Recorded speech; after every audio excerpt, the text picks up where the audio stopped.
ความสำเร็จของเจ้าหมายถึงหยังบางคนอาจจะคิดว่าความสำเร็จแม่นการที่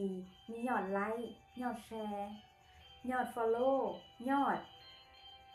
เงินในบัญชีหรือว่าเฮ็ดหลายสิ่งหลายอย่างแล้วสำเร็จแต่สำหรับไหนแล้วความสำเร็จของไหนหมายถึงการเอาชนะใจตัวเอง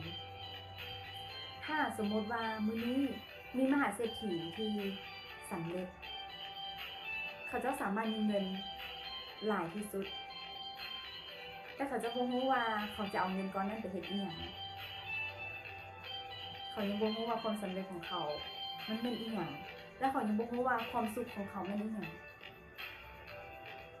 อันนี้จะเอิ้นว่าความสำเร็จได้บ่เป็นไปบ่ได้แม่นบ่ฉะนั้นความสำเร็จก็คือเราต้องชนะใจตัวเองถ้าเมื่อใดที่เราชนะใจตัวเองแล้วเราจะภูมิใจเราจะกลับมารักตัวเองต้องใส่ใจตัวเองมากขึ้นนะอันนี้เป็นความสำเร็จนิยามของไหนลองให้นิยามของเจ้าดู